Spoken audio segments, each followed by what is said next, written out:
anybody wants to take over. No, I've done this long enough, and I know kind of what I'm talking about for me not to be nervous, but it is a challenge, and especially if the phones are going off and people are talking. Okay, she started it, so they heard that. Okay, even if no contract provision for control over safety exists, an employer still may be classified as controlling. Now, this was a big deal recently. About 4 years ago, they had a piece of something fell from a very high height and it killed someone. And through all of this, it set precedent for this, meaning the CM, the construction manager, was technically a CM, not at risk. But because of what they had been doing and how they had been acting on the project, they'd almost been classified as, they almost were either a CM at risk or a GC. And so they were still classified as a controlling employer, and they received citations based on that because of documentations that were determined during discovery. The results from a combination of contractual rights that give a broad responsibility to the site involving almost all aspects of the job, and it also involves, again, like I said, actions, and then plain view hazard. Should I have known? Am I on site? Could I have prevented this? Its responsibility is broad enough so its contractual authority doesn't necessarily involve, or so that it is contractual authority necessarily involves safety. And then, so this is a note for the OSHA people. They only should be issued for this type of case after consult. They have to actually talk to their boss, pretty much. Okay, so accepting liability, defining negligence. What does that mean to you guys? Okay, so we talked about protecting the company a lot today, but now I'm going to talk about protecting yourself, your own personal assets and liability. If you are negligent, meaning you see something that is clearly wrong, and you just say, you know what, man, it's only gonna take you 5 minutes to still do it. Just real quick, okay? And he goes up there, and in that 5 minutes, he dies, or he's severely hurt, or he's paralyzed, whatever. You can be sued in a tort case or a civil case. They will come after you for wrongful death or wrongful injury. And that is not, our insurance covers all of our normal duties, but if you are negligent, that's on you. That is your personal livelihood, your house, your savings, your everything. Okay?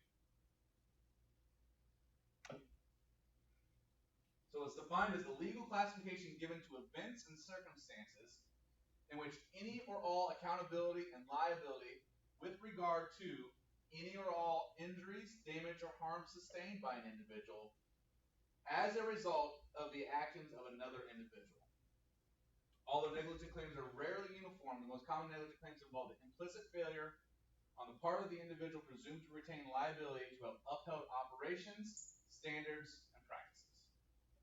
So, how does that work with First Man Up? Okay, so First Man Up, there's very clear, well, not very clear, it's actually very gray, but First Man Up, it's chicken or the egg. You have to get up there to set safety, and there is a lot of case law. There's also a lot of interpretation letters within OSHA that show that it's infeasible to have fall protection before there's any fall protection installed. So that's okay. But it needs to be, the First Man Up should have knowledge of what his responsibilities are. Because oftentimes what we do is we get into issues where the First Man Up will go up there, and instead of setting safety right away, he'll start like doing other things. He'll start like organizing his laydown area, or he'll start reading plans or things like that. The First Man Up truly solely has a responsibility to set the safety. So for example, we got a job coming up where we got to climb up this huge ramp, and we send the First Man Up, and then something happens to him that I tell him to go up and do it. We're still good. I'm still good because he's my First Man Up. You would have, yes. So as long as, if that's the only way to do the job, and you've done every reason, I mean, if there's a better way to do it safely, then maybe you need to do that. But if that's the way to do it, and that's the industry standard of doing it, then that would not be negligence. You weren't implicit in that. You considered it, and in fact, other people, the fact that you sent a First Man Up and you defined him as such, would make you probably not fall within this negligence definition, because you've given them. Especially if you have a specific JSA. Well, yeah, and if you have that, then and you outline, I mean, then you're really, really in the clear. But even if you just said, listen, and there's other guys saying, you're the First Man Up, your responsibility is to set safety, make sure you follow all safety protocols, be aware of the edges of the here's where all responsibility. He's trained, make sure he's trained. Need to be trained. And training can be on site even. I mean, that can be 10, 15 minutes just talking about it. You're saying climbing racks. Are you talking about a ladder or? No, we actually, what we did is we got some duct, we got to hang pretty high in the air, and the only way to get it up is to actually climb the racking structure. And we tie up as we go, and when we get up there, we put the 50-foot retractables. Oh, you tie up as you go? Yeah. Oh, alright. So we call it first man up, because he's got to get the safety up so we can climb without hooking. I got you. As we go. Yep.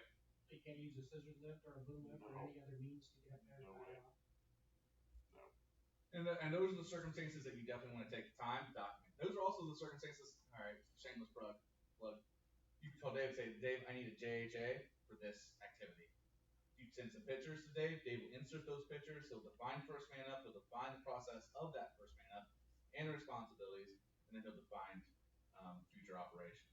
It's also something like if you guys and a little off topic here, but like Jeremy wants us to go to, if you have a big, large project like Dillon or something like that, and you want us to go there, I mean, we're willing to do that.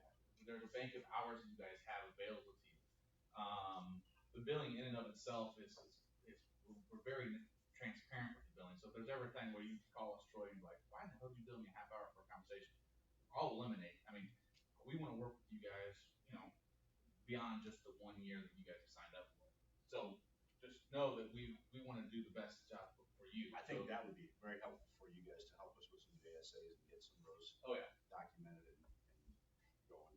And so we have efficiencies in those too. So we have a variety. I mean, we've been in business for 25 years, so we have JHAs for practically everything. But climbing racks, that's something that we kind of customize to that situation. And it's important. It's important to recognize very unique, but still foreseeable hazards and having that documentation put together for you. So I would encourage you guys, with permission of until we get more comfort level with how the contract works, permission of Jeremy or whoever, Troy or Brad or whoever, I would encourage you to reach out to Dave or myself, start with Dave, and we'll go from there. So Dave will be our account manager, basically? Dave is your account manager, yeah. I really wanted to do this presentation because this is my bread and butter. This is what I do. Dave, he may do an accident investigation. I may just keep rolling. I don't know, but like as far as site, boots on the ground, he's your guy. All right. Construction site negligence is identified as the undertaking of the activity or operation of construction recognized as legally permissible. So let me just read that again. Site negligence is identified as the undertaking of the activity or operation of construction recognized as legally permissible. This classification maintains that damage or injury sustained as a result of activities undertaken within a construction site occurred despite the implicit recognition that the activities occurring on the site were without reckless, careless, or expressly unlawful behavior. So when you're sitting in front of a jury, these are the things. You were reckless in telling this guy to do this. You were careless in putting this unit on the edge of this roof when you knew that the storm was rolling in. You were on meth. Okay, let's Looking at me like I am. I heard his voice. I haven't seen his teeth yet. So. All right. Any questions on negligence? So reckless, careless, unlawful behavior. Okay, you're drunk and you're operating a fork truck and you run over a dude. That's negligence. Okay. Conclude. All right. Understand regulatory enforcement. You need to understand how they enforce these items. You need to understand how your contracts. I mean, the contracts in themselves are kind of like. I mean, there's just a massive text. But there's oftentimes just 2 or 3 sentences are really pertinent to safety, especially in relation to our subcontracts. And those 2 or 3 sentences are actually absolute key. And sometimes what I recommend is we expand those 2 or 3 sentences to reference an appendix and say reference appendix A, site-specific safety plan template, and then require your subcontractors to fill that kind of thing out. Those types of situations, typically you reference them as appendices, or reference fine structure, appendix D. This is the kind of deductive change order our PMs are going to issue if you are continually being a bucket. See, this is what I resort to. 1.96 GPA. Don't touch. Encourage them to enforce. And again, I graduated with 2.8, so I'm not. All right. Work with contractors in partnership. you need to be able to communicate your role, your concerns with other contractors. But typically in our situation, you'll be communicating with the GC or directly with our subcontractor. Okay. This has been implemented, correct? I mean, you've seen this on-site mobilization safety reference plan or no? Did Carl send that to you? I'm pretty sure at one point. I don't think so. Okay. Something that I think would be very helpful for you guys, and it's something that we already have a template for, so it's very easily to implement, is we want to give each of your lead people on site a safety reference manual. What do I do if X occurs? Okay? But it starts with an on-site mobilization checklist. What do I need to have on site? I need to have an OSHA 300 poster. Between January and April, I need to have the OSHA 300As posted. I need to have a fire extinguisher for my job site trailer. I need to have appropriate permitting. I need to have a site-specific safety plan on site if it's that type of project. I need to have hard hat stickers. Okay, we'll put an on-site mobilization checklist. So when those guys get mobilized to site, they have a checklist. They go through and say, do I have these things to make sure that I'm compliant with OSHA?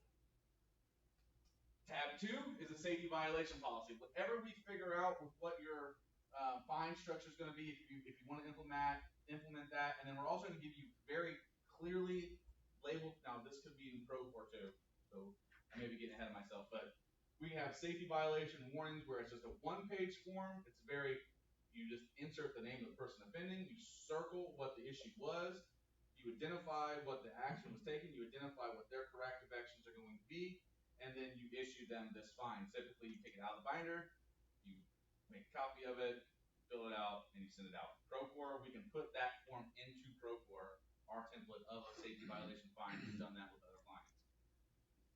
Safety violation fine is the next step, which is the same structure, but a fine comes with it if you decide to go that route. And then we have our site-specific orientation and site rules. If we're the GC, or we're acting as the GC. We have bonus points for any of the Matts in the room. What is an EAP? All right, any of the Brads in the room? Emergency action plan. Yeah. So it could be an employee assistance program. Yeah, emergency action plan, and it needs to be project specific. What do I do if there's a fire? Okay, I go outside, there's a rally point, I've identified that. What do I do if there's a tornado? Lowest level, etc., etc.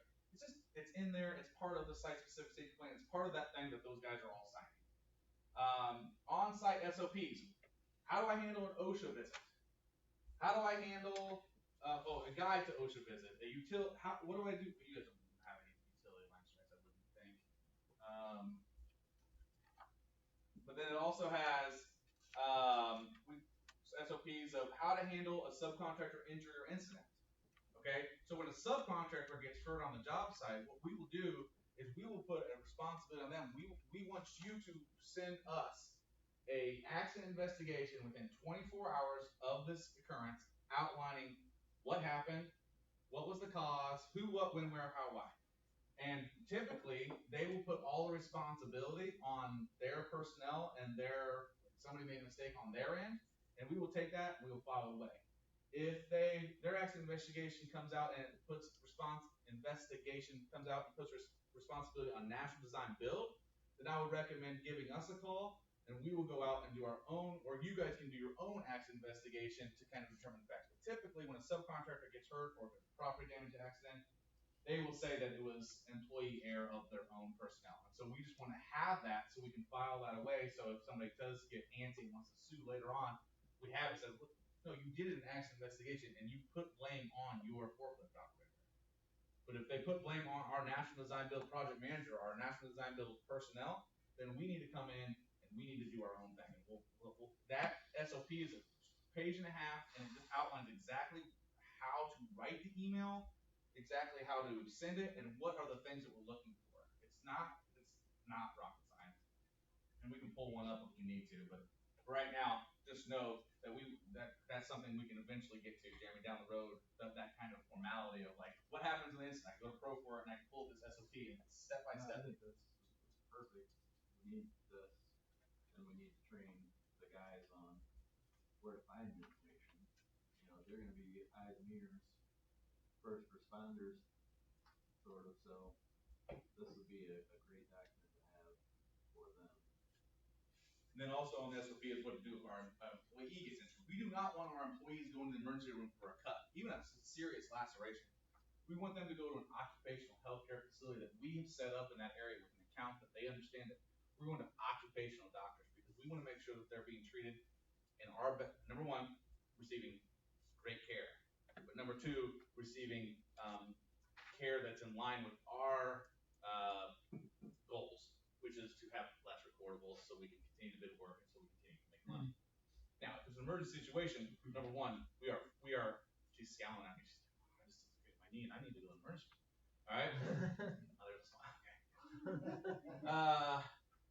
If it's an emergency, number one, we're calling 911 and we are treating them as an emergency. But if it's a non-emergency situation, we have a SOP that outlines exactly what to do. The most important part of that is to manage our liabilities. We want to make sure that if you cut yourself or if you broke your ankle stepping off the ladder, which happens, it happened just now. Like I guarantee you, while I've been talking to somebody in the U.S., broken ankle stepping off the ladder. We don't want you driving yourself to the med check or the occupational health center. We want one of our people to drive you to that because you're our personnel. Subcontractors, that's on them. We've hired them, they're a different entity. But there's liability in having someone that's hurt and maybe they get shocked because they see blood or whatever, driving a car to a different location. So we will outline that in the SOP and that will be trained upon. And honestly, in Procore, we can have guys actually sign off on that stuff. Scott Powell does a lot of Procore stuff.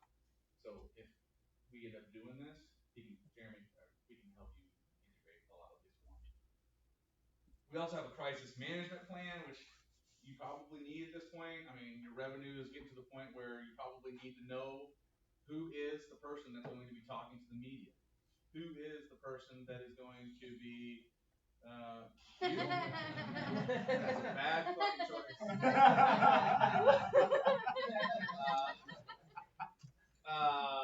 No, but the crisis management plan that David's worked on with, at least I have. I don't know if you've worked on one yet, but we can outline that, and it has tips and tricks of talking to media. What do you say? Like if somebody, even if it wasn't on your fatality, but you get cornered in the parking lot, you're like, would you know what to say to the media? Just don't say no comment. I hate that though. You say no comment. I mean, well, if you're no comment if you're like completely unaware, but really it's always like, hey, listen, our biggest concern is for the welfare of the injured. Right now, details are scarce. When more comes out, we'll be sure to let you know, something like that. Or there's actual like line item sentences, and you can designate certain people within the organization that can kind of be trained on that crisis management plan. Is there, back to your doctor occupational yeah. Is it becoming more common to have those guys come to the site? There are services that are starting to pop up like that. Oftentimes, like U.S. HealthWorks is nationwide, so oftentimes for an account like this, we would set you up with them and find the nearest facility that's around them, and we would go to them. There's one organization very small, and they're trying to do that in Indianapolis. Have you seen that? Yes. Okay. Just recently, yeah, I heard back, whatever. Brought him into the trailer. The general contractor safety rep, had him take some Advil or whatever, right. Wasn't life threatening. Right. Sit there, cool off, rest, and then they called someone and an occupational health administrator, I don't know what their title was, came to the construction trailer and to die. Gave a recommendation. Was that an owner controlled insurance program or a contractor controlled insurance program? So what I've seen a lot on OSIPs and CSIPs is I've seen them have a designated nurse practitioner there on site, an actual they have like a medical room. And at that point, that's all because anybody, you guys work on any OSIPs or CSIPs? Okay, so when you're doing that, it's all kind of, they want to manage their own liabilities, and so they'll have their own doctors on staff, and that's different than sending our people. You have to go to that. So it was a general that we typically are all CSIP jobs. Okay. But it was in California, so those are not CSIP. Gotcha. So, That's probably why. They probably took that CSIP model and put it into action in California. But for us, and something that eventually maybe we get to, or you have maybe a scribe or assistant of some sort. But when you have projects that are 3.5 months long, like a Dylan, identifying on that site-specific safety plan where they're supposed to go for non-emergency situations would be very worthwhile to keep that EMR down and also to keep your total recordable incident rate down. Just because if you send them to the emergency room, you're going to get a recordable, even if it could have been avoided from recordable. Was that a hard or soft gas? Not recordable. But if she went to the emergency room and they gave her splints that are hard, then it would be. Okay. Now, your job duties, are you able to do your job duties with that name? Okay, so still not recordable, nor was it lost time. Dave is a former physician's assistant, and he's a very smart medical guy, and he can write functional job descriptions for each of your trades, and we will give those to the doctors, and we will interact with the doctors and say, this is his job, this is his or her job description. We want, can they perform these job descriptions with the injury given? And if they check off on that, then we do not record that as a lost time incident or a days away incident. So we will do that for a lot of different situations and circumstances. That's really going down the rabbit hole, and that takes a lot of time. Isn't there two items though on recordables, which are such a big deal now in the industry? If you're prescribed or given any kind of pain medication or medication, right, that's construed as a recordable. Right. If you're not, it could be construed as not. It's a judgment call. Right. If you have an operation, you could say, okay, you hurt your arm, a month of therapy, we think we'll get, we're not sure. But if you have this operation, we know it'll get. You're off work for a month. Because you chose to do the latter, it's still not recordable.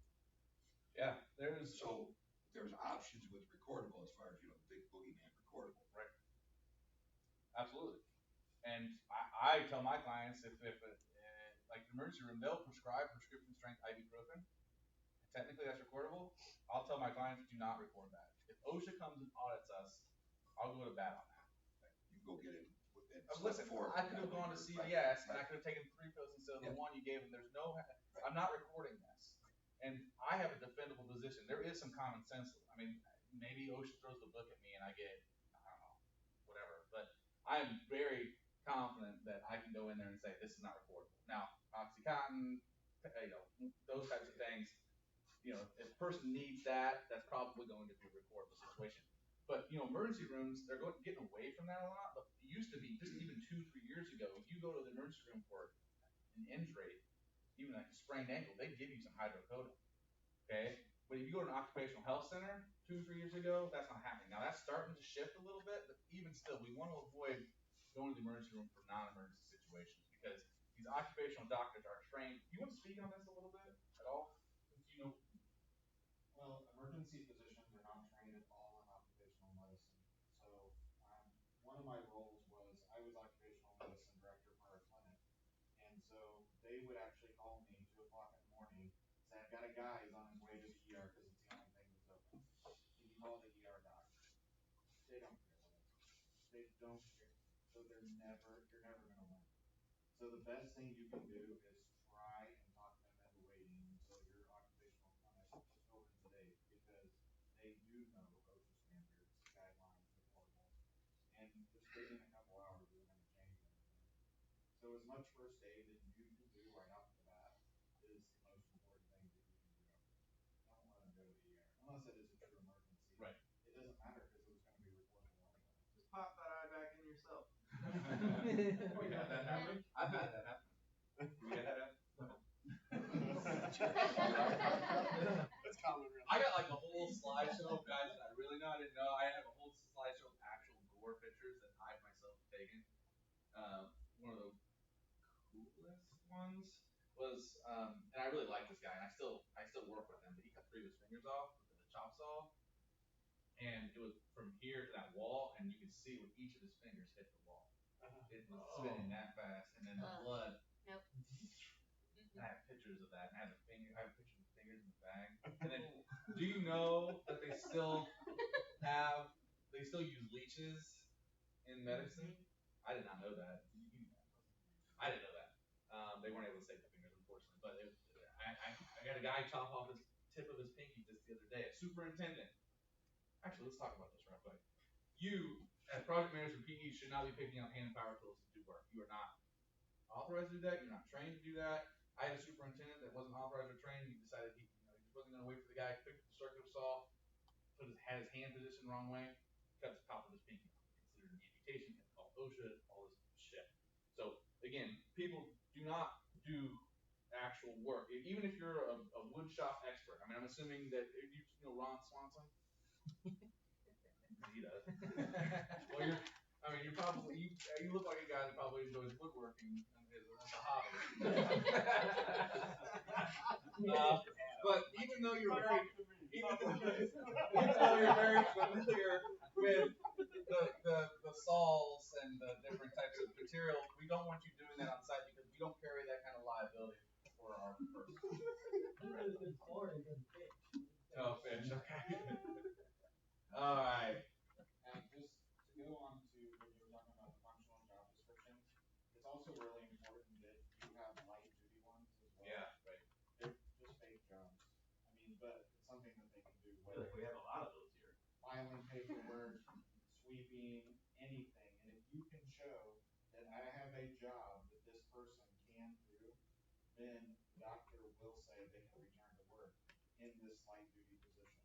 So if you work with your occupational clinics, they'll make sure they go back to work.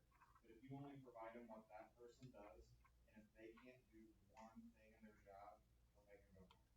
And then it's days away from work. You don't want that on your record. But you also want to make the light duty jobs awful, so that they don't want to stay on them. Because otherwise they'll keep going back to the doctor and say, yeah, my back still hurts because this job I'm doing is great. So you want to make it something that they don't want to do at all. But if you have light duty jobs, your occupational medicine clinics will definitely let them do that instead. What about, like for the field guys, is if we were to do, let's say somebody got hurt and we're out a week or so, if they were to do like online training or something like that, is that considered a light duty? Yes. There are a lot of exceptions to what can be done. Charity work actually counts. Really? Yes. You can send them to any charity, community service, anything like that. Yeah, you can have them send them to pick up dog shit. I mean, it's a light duty if it's in there within their roles. That's a good point, and I we need to work on that just for some other point. We have a few. We need to talk about that. Anyways, that's a good one. I mean, the light duty and actually having it defined as kind of like really four roles. If you go home, if you guys take a day off vacation, you take a staycation, you turn on the TV, what kind of commercials do you see? Personal injury. Exactly. There's a reason for that. Okay, those attorneys aren't stupid. They know who they're marketing to. They're marketing to the guys that are staying at home on a couch and they're watching these commercials. Were you hurt on the job site? So call this number. Oh, shit, I'll call this number and see what I can do. You know, consultation is free.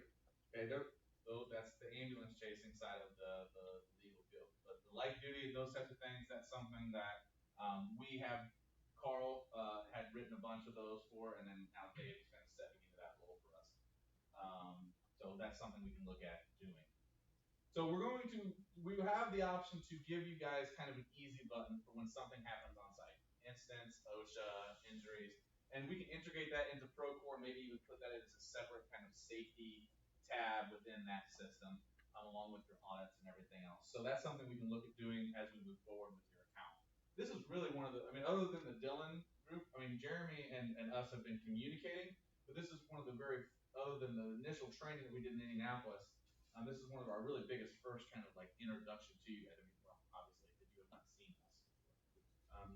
Who knew that we were on retainer for you guys before this meeting? Okay, so there was notified. Okay, good. Okay. We have a weekly safety checklist, which we talked about, which is in the Procore, which is something that we're going to start doing. And again, that's our number one goal as we move forward. We want to start doing that. We want to make sure that we are showing people that we are enforcing our safety program through audits. Site incident report form, a very basic, just a form to how you report it. National Design Build, property damage, waiver of treatment. Okay, the guy gets hurt, Jeff, right? Jeff, I'm good with names today. Jeff, you got hurt, and you're like, I'm not gonna see a doctor. I don't believe in him. I'm fine. I'm good. Leave me alone. Okay, Jeff. Sign a waiver that you're waiving treatment. That's your right. Sign this up. You need to have them sign this. It's a one-page deal. Non-workplace injury affirmation form. What was your name? Jillian. Okay. Jillian comes in and she's hobbling around. What do you do? We're like, dislocated my knee. Hula hooping. Well, if you were on site, we'd have you sign a non-injury workplace affirmation form saying that you recognize that you hurt yourself playing volleyball, hula hooping, whatever. But it's something that we don't want, because maybe she's not wearing that cast, and I don't believe that Julian or Jillian? I don't believe that Jillian is the type of person that would do this, but maybe she wants to not be on her insurance, or she wants to be on the company's insurance. So within the first 10 minutes of her being here, she's like, oh, and she stages this whole deal. But already she told somebody that she hurt. We need to have this form in place. Now, that form is scarcely used. It's very rarely. Other guys like, oh, I hurt my back playing volleyball tournament. I'm definitely going to fake this injury. Now, typically, we're trying to keep that as secret as possible. But we do have a lot of fraud cases, just with the amount of companies that we work with, a lot of insurance fraud cases, and workers' compensation very rarely denies claims. Even when we have proof of fraud, they very rarely will deny claims. So it's just money in their pocket. People have figured out the system. Yeah. Can you quickly address IIPP? And it's a Cal OSHA deal. Yeah. We have it in our site-specific safety plan, but I just noticed it's not the same one we have for California. Because, I mean, is that an issue? And are we required by OSHA to have it elsewhere? No. And is it a problem if we do have one? You're holding yourselves accountable for that IIPP. What you're saying that you're doing, you need to be doing if you have one implemented somewhere else. So yes, I would avoid using that other places. Because you're probably putting... So we're required to use one for California. Correct. But we're not required to use it elsewhere. So should we be using it or not in other states? I would say no, you should not be using it in other states. Okay. Well, the reason is because you're going, so best practices are always a good thing to implement, but if you say you're doing best practices and you're actually not doing those things, then those are liability gaps. You're not ridging your nose. Man, fuck you. All right. Yeah, so the Indian Illness Prevention Program that California makes you do is well above and beyond any other state that they'll make you do. And if you're implementing that on other projects and you're doing those things, then I would say that is a good way to do things. But if you're falling short on a few of those items, which they make it very hard to comply with sometimes, then you may want to avoid having that implemented. Question two, if we're doing an IIPP and we have our guys working in California and they're not trained on the IIPP or instructed on the IIPP. Get a sign-in sheet. Look, give me that. Trained on IIPP? Okay, cool. Thanks. Not really. So here's a sign-in California sheet. right now. Get a sign-in sheet on staff. Put in safety training, sign-in sheet project, topic, IIPP. Instructor, have your lead guy be the instructor, sign date, and have your guys sign it. So our IIPP has that in the back. Well, sign it. Have them sign it. Because you definitely want to make sure that the instruction has at least been received. And again, for our personnel, I would hope that we would go and take a very thorough, not very thorough, but like 30 minutes to go through this thing. But as long as you get signatures, at least you're covering your We ass. don't do that for subcontractors, that's just for our guys, right? Every sub needs to have their own. Well, in California, we have to require that the sub has theirs, don't we? It depends on how that I works. mean, we don't honestly need to don't enforce know. it, we don't need to teach them. Right. But our guys on job sites absolutely have to be trained, to sign, and document that they've been trained on the IIPP. Yeah,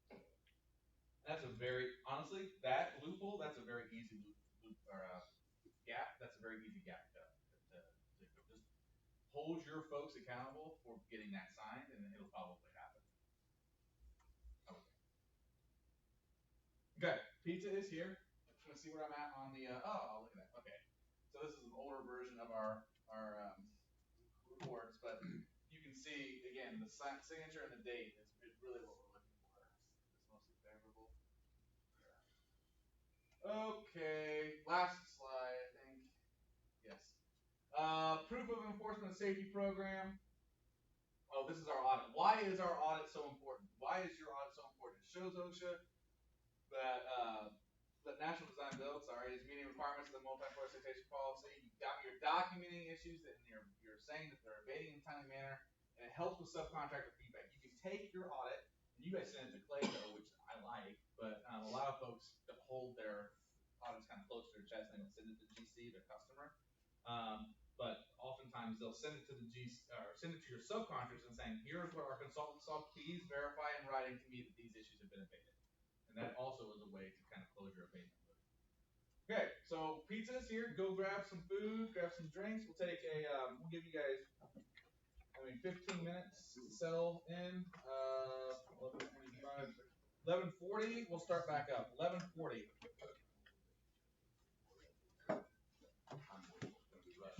We're just saying that, Brad, we're just saying this would be from California, right? Jeremy? So the IIPP, for guys that live county should be here on out.